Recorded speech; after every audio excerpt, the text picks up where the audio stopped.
레위기차 33주차를 같이 읽는 주간인데 그 중에 33주차 마지막 레위기의 마지막 파라샤 33주차 레위기 26장 3절부터 27장까지 두 개의 장을 읽겠습니다. 오늘 읽은 본문의 앞부분 25장 이런 데서는 이제 희년에 관한 규례가 나오는데 이런 하나님의 규례 그리고 하나님의 계명 이것을 잘 지켜서 행하면 이렇게 지금 오늘 33주차가 시작이 됩니다.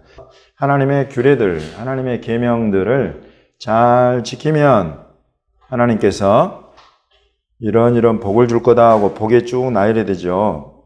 그래서 철 따라 비도 주고 나무는 열매를 맺고 땅은 샘물을 내고 타작이 잘 되어가지고 음식을 배불리 먹고 땅에 안전하게 거하고 그 땅에 하나님이 평화를 주시고 또 우리가 잠자려고 누울 때나 두려워할 자가 없고 사나운 짐승들은 그 땅에서 없어지고 또 원수들을 쫓아내어가지고 오히려 원수들이 칼에 엎드러질 것이다. 또 너희들은 5명이 100을 쫓고 적들이 다 앞에서 엎드러진다. 곧 이야기는 뭐냐면 하나님이 도와주신다는 이야기죠. 사람의 힘만으로 할 수 없는 것들을 다 하나님의 힘이 같이 가가지고 하나님의 손길이 같이 나타나가지고 완전히 하나님의 군대같이 되어버린다. 지금 이런 그러니까 하나님의 규례, 계명 이걸 딱 모으면은 뭐가 되냐면 말씀이에요. 하나님 말씀에 순종하면 하나님의 이런 모든 축복이 다 찾아오게 된다. 이것을 딱 약속하고 계시는 것입니다. 이분이 우리 하나님이신 것이 너무 좋아요. 그래서 우리 하나님을 여러분 우리가 어찌됐지 씨름하다가 엎어지다 넘어지다 그러나 우리가 하나님 말씀을 탁 붙잡고 그 말씀 따라 순종해 가면 반드시 이와 같은 하나님의 약속하신 축복 안에 우리가 살아가게 된다. 이것이 여러분 이게 언약입니다. 언약. 심지어 종 모세와 더불어서 맺은 언약도 하나님이 이와 같이 확실하게 이루시는데 아들 예수 그리스도로 말미암아 그 세운 언약 안에 지금 저와 여러분이 살아가고 있지 않습니까? 그래서 이것이 여러분 믿음이에요. 모세와 맺은 언약도 이스라엘을 보면 완전히 하나님이 징벌, 이제 축복이냐 아니면 벌이냐 이건데 이것들을 그냥 하나하나 다 보여주시네요. 예수 그리스도 안에 있는 우리 하나님의 언약, 저와 여러분을 향한 이 언약도 확실해서 우리가 예수님의 말씀을 붙잡고 잘 살아가고 기도와 말씀 가운데 순종해 가는 사람들은 하나하나씩 하나님이 보살펴 주시고 공급해 하시고 모든 필요한 영적인, 육적인, 멘탈의, 심령에 필요한 모든 것들을 다 공급하신다. 지금 이 약속이에요. 이걸 보라는 것입니다. 그리고 이제 그것의 핵심은 내 성막을 너희 중에 세운다. 성막, 미시칸. 하나님, 미시칸의 가장 중요한 거는 살다라는, 거하다라는 거예요. 하나님이 이 이스라엘 안에 거하신다. 저와 여러분은 그래서 너무나 확실하게 우리 주 예수 그리스도 안에서 저와 여러분을 성전 삼으신다 하는 그렇게 지금 이어지잖아요, 이게. 자, 우리 하나님이 내 마음이 너희를 싫어하지 않을 것이다. 막 이렇게 말씀하죠. 그러나 너희가 내 말을 듣지 않는다, 청종하지 않는다, 내 말을 듣고 순종하지 않고 이 모든 명령을 준행하지 않으면 하나님 말씀을 내가 예수님을 사랑하고 예수님 믿습니다 하는데 예수님 입에서 나온 말씀과는 아무 상관없는 삶을 살아가요. 예수님이 일로 가라 하는데 일로 가고 예수님이 위를 보라 하는데 아래를 보고 예수님이 동쪽으로 가라 하는데 서쪽으로 가고 여러분 이렇게 되면 어떻게 되냐면 각 개인이 그리고 한 나라가 민족이 경험할 수 있는 모든 종류의 하나님의 징벌의 종류들에게 쭉 나와요. 여기 나오는 말씀처럼 내 규례를 너희가 멸시해버린다. 하나님께 합당한 예물을 드려라.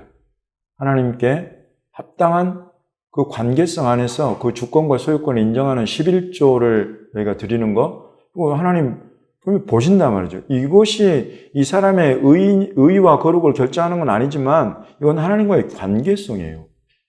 내가 내 예물을 하나님께 드린다? 여러분 이것을 예물을 드리면서 받는 분이 없다라고 생각을 할 수 있어요? 받는 분이 계시기 때문에 우리가 예물을 드리잖아요. 그럼 예물을 드릴 때는 이건 반드시 받는 분이 계시다는 것을 믿는 믿음의 행위예요. 그래서 하나님이 위에서 보시는데 드린 걸 보니까 병든 것, 저는 것, 아무짝에도 쓸모없는 것, 꼬타리 돈 조금 들고 와가지고 막 이렇게 여러분 이런 것들 하나님 받으시겠어요? 이제 놀랍게 이와 같은 이해들이 우리 선지자들에 그래서 쭉 나와요.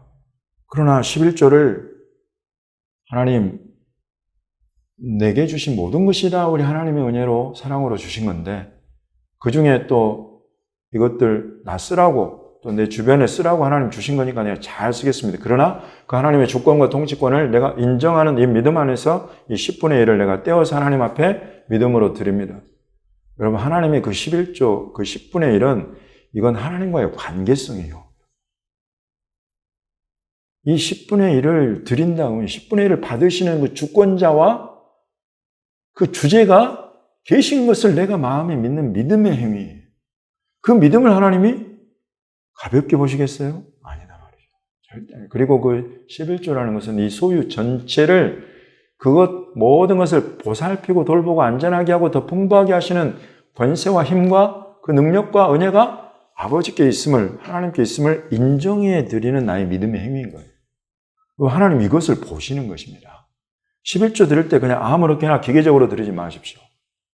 얼마나 귀한 재물이에요. 그러나 이것에 대한 주권과 통치권, 나의 온전한 소유권 그리고 그것을 지켜 보호하시는 그런 모든 능력이 우리 하나님께 있다. 그 하나님과의 나와의 관계성. 이것을 내가 드리는 것이다 라는 것을 여러분 항상 생각하시면서 드리십시오. 받으시는 분이 그런 생각과 그런 믿음을 기뻐하세요. 여튼 하나님은 그와 같은 것들을 돌이키시기 위해서 이제 반드시 징벌하신다. 자기 백성이라고 하나님 생각하는 사람들. 그래서 말을 안 들으면 하나님이 치시는데 몇 배를 쳐요? 한번 치셨는데 말을 안 들으면 8절에 7배 내가 너희를 7배나 더 징벌한다 그러시잖아요. 그리고 이제 19절을 보시면 내가 너희의 세력으로 말미암은 교만을 꺾고 그래요. 하나님을 신뢰하고 하나님을 찾고 구하고 하나님을 사랑하는 마음을 빼앗아 하는 것 중에 대표적으로 나오는 것 중에 하나가 지금 여기 나오는 세력이에요. 아까 제가 돈을 대표적으로 말씀드렸는데 세력이 규합이 되면 하나님 없어도 많은 일을 하게 돼버려요. 그 세력으로. 그러면 교만이 들어온단 말이죠. 나를 그렇게 사랑하고 나를 그렇게 기뻐하더니 이제는 돈을 기뻐하고 이제는 세력을 사랑하고 이제는 타락한 저 본성에 속한 이런 욕구들을 나를 찾고 가는 것보다 더 많이 힘을 쓰고 애를 쓰네. 이렇게 하면서 하나님이 21절에 몇 배? 7배가 다시 나요. 또다시 7배의 재앙을 더하신다. 그리고도 또 말을 안 들어. 24절에 몇 배? 또 7배가 나와요. 그리고는 이제 막 칼을 가져다가 그냥 우리를 쫓게 하고 대적들이 와가지고 그 대적들의 손에 넘어가. 연병, 전염병이 와가지고 코로나가 와가지고 그냥 확 휩쓸어가고 양식을 막 끊어버리고 근데도 만약에 말을 안 들어 그럼 28절에 몇 배? 또 7배가 나오는 거예요.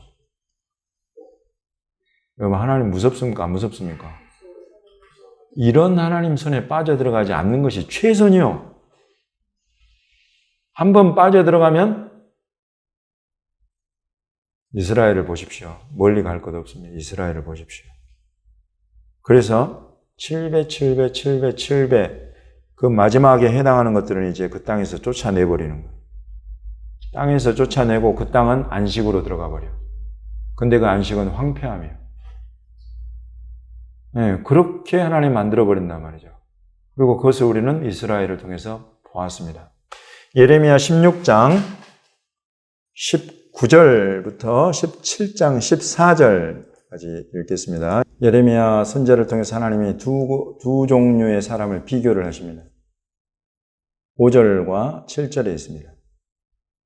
한 사람은 무릇 사람을 믿으며 육신으로 그의 힘을 삼고 마음은 여호와에게서 떠난 사람.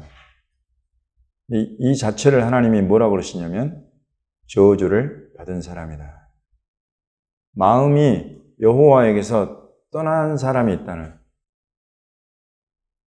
이 사람은 하나님 대신에 사람을 믿고 육신으로 그의 힘을 삼는데 하나님 대신에 사람으로 그 세력을 탁 삼는 사람. 자기 육신의 재산과 여러 가지의 힘들을 그 힘으로 삼는 사람, 딱 하나님 말씀하시 저주받은 자다. 여러분 안에, 여러분 주변에 저주받은 권역이 있습니까? 여러분 이런 말씀으로 살펴보는 거예요. 여러분 이것은 사람의 판단이 아니라 사람의 평가가 아니라 하나님의 평가입니다. 이런 사람은 저주받은 자다. 그러나 7절에 여호와를 의지하며 여호와를 의뢰하는 그 사람은 복받은 사람이다.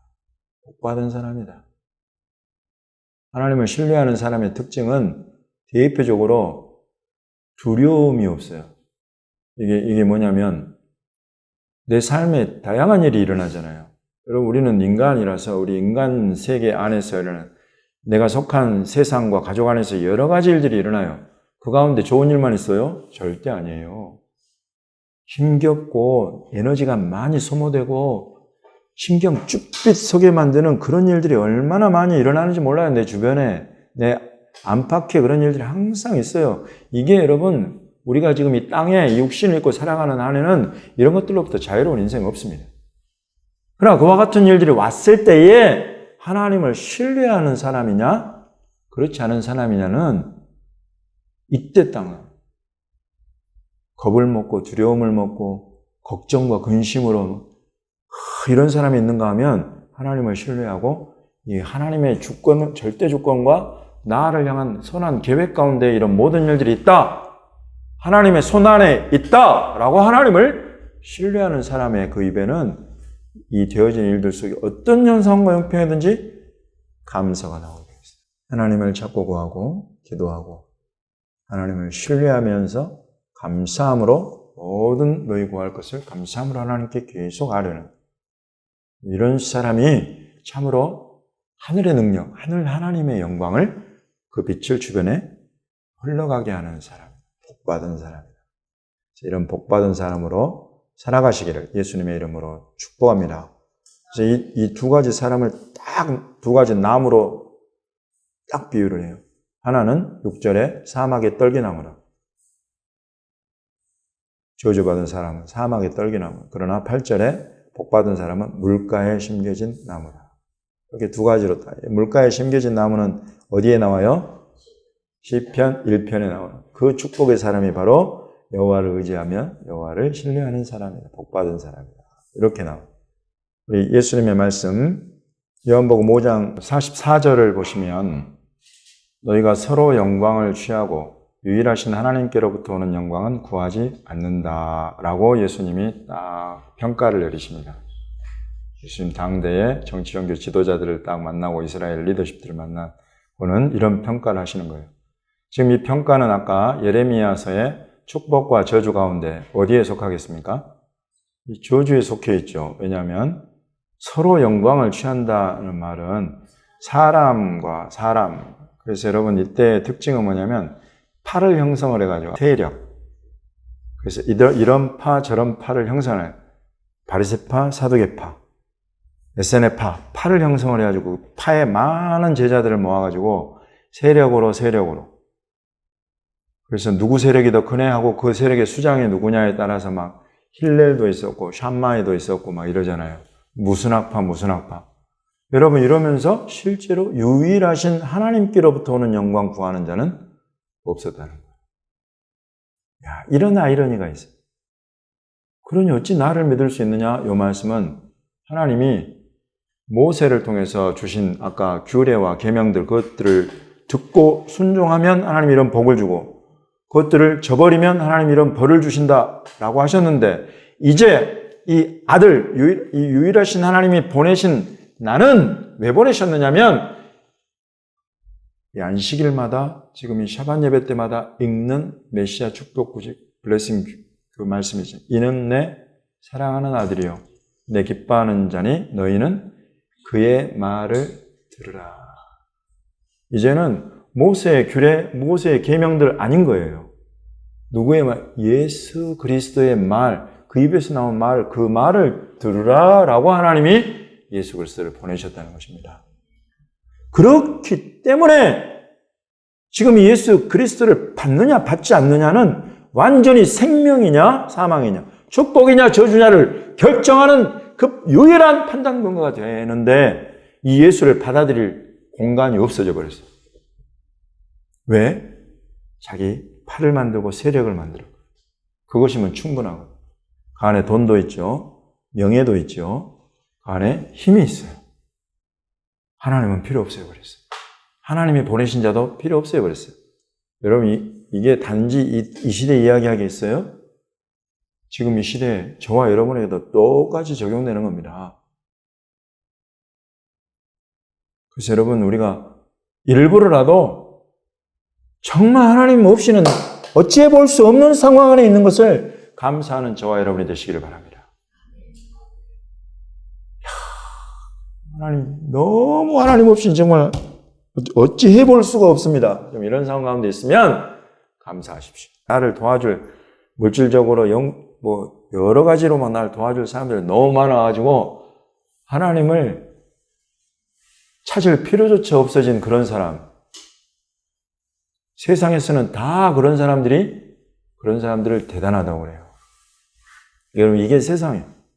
그러나 성경은 우리 하나님은 그런 사람을 저주받은 자라고 이야기를 하는 것입니다. 왜? 하나님이 없다는 것은 하나님이 보내신 아들이 예수님이 없다는 것은 그 안에 생명이 없다는 것입니다. 사람은 많고 세력은 많고 돈은 많을지라도 생명은 없는 거예요. 이 생명은 영원한 생명을 말하는 것인데 이게 없는 자는 저주받아. 예수님 오실 때를 여러분 예언하는 구약과 신약을 살펴봤을 때에 천년이 차도록 살지 못한 자들이 나오잖아요.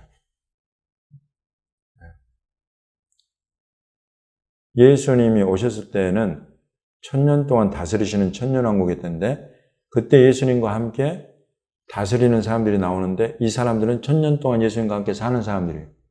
어떻게 살 수 있어요? 부활의 신령한 몸을 입었기 때문이다. 이런 부활 생명을 그 씨를 가지고 있는 사람들이냐 그렇지 않느냐 이 차이를 만드는 거예요. 예수님이 있느냐 없느냐. 그러니 이게 저주냐 축복이냐 딱 판단이 된다.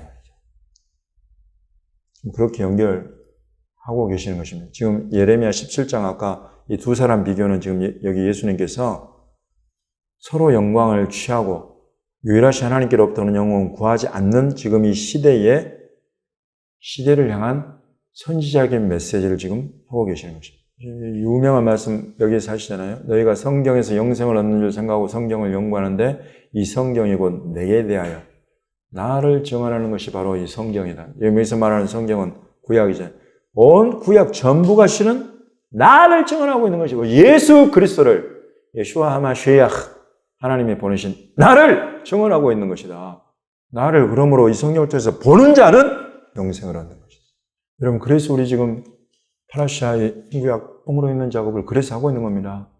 구약을 쓸데없이 읽지 말고 허탄하게 읽지 말고 현란한 지식 자랑하려고 읽지 말고 그 안에서 예수 그리스도를 찾아내라.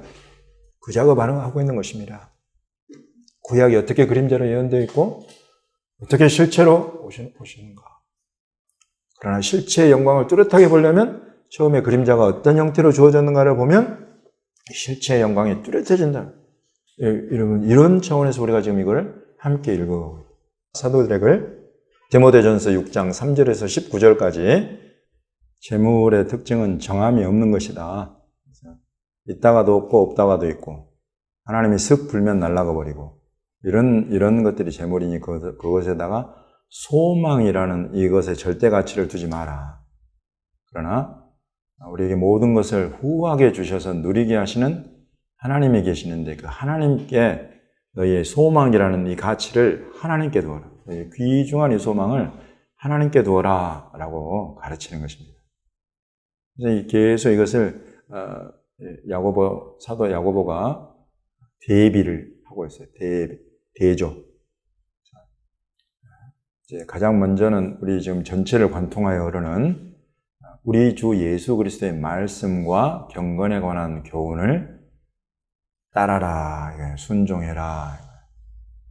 항상 여러분 신구약 성경을 통틀어서 가장 중요한 것 예수 그리스도의 말씀입니다.